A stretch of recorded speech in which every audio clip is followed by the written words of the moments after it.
Notre Dame hosts Syracuse for its regular season finale on Saturday afternoon. I'm Mike Singer, joined by Lou Somogyi to discuss this game. Syracuse, heavy underdog. Notre Dame's favored by 33 points, Lou. Look, Syracuse gave Clemson a little bit of a run for their money, but does Syracuse present any concern, or is it more of a thing of, Notre Dame, if this game is close, it would just be kind of a situation where Notre Dame is sleepwalking through the game?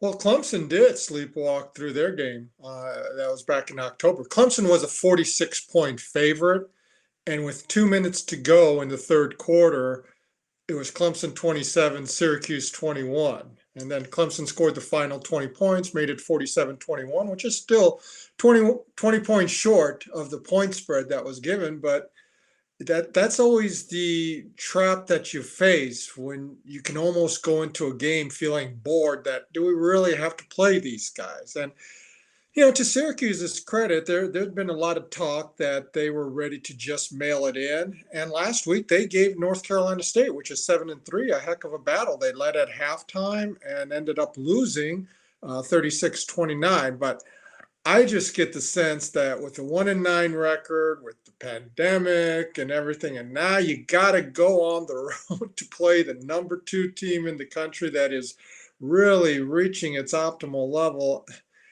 I cannot envision Syracuse being too excited to play this game. We always hear so many times about, well, everyone gets up for Notre Dame. Everyone plays their best game against Notre Dame. I just don't know how much is left in the tank for Syracuse for this game, Mike, because last week was their senior day at Syracuse, and they put up a heck of a fight against North Carolina State. But this is different now, going on the road for the final game of the season. Yeah, Syracuse just has one win on the season. Offensive line injuries have been a concern these past couple weeks. Luke, can you just update us on what Brian Kelly has said on that in his press conferences this week? And also, will we see any Brayden Lindsey? That's a guy who's a very a fan favorite at this point. Everyone wants to talk about Brayden Lindsey with his speed. So, offensive line, Brayden Lindsey, where do those units stand? Well, the offensive line, it's going to be a game time decision, according to Brian Kelly, with Zeke Correll. He's been battling an ankle problem. And he, of course, had to replace Jared Patterson, who's out for the season. He made his initial start against North Carolina last week and played through it. But if he's unable to go, then Josh Lugg, who started at right guard in place of Tommy Kramer, who underwent an emergency appendectomy a couple weeks ago, then he would be getting the start at center, and then Dylan Gibbons Sr. would be getting the start at right guard. Otherwise, it would be Correll and Lugg, just like it was against North Carolina. Now, Tommy Kramer, from what Brian Kelly indicated yesterday, he would be ready to go in case he's needed. He was able to practice. But I think with the bye next week and getting ready for the championship game, likely against Clemson on December 19th, I think they prefer to just hold him out from action. And, maybe in an emergency situation, he could be fill in. But I just don't see Tommy really playing. Maybe they might put him in for a snap if this indeed becomes his final season at Notre Dame. He's a fifth-year senior, but he has that option to come back next year, as all players do with the NCAA rule.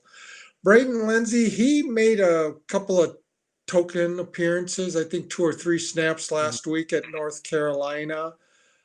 From everything Brian Kelly said, he's good to go.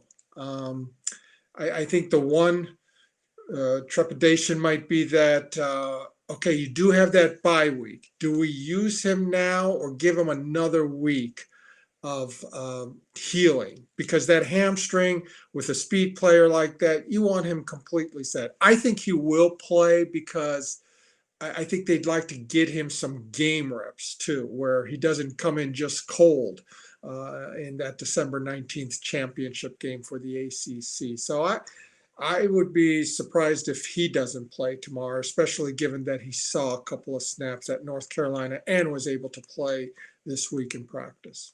Now, this game doesn't have a ton of significance in terms of the ACC championship. I mean, obviously, Notre Dame's already locked into that, but if you lose to Syracuse, then your chances of making the college football playoff are a little bit slimmer. Obviously, you still beat Clemson, then you'll make it in most likely. But another piece of significance is Ian Book, Lou.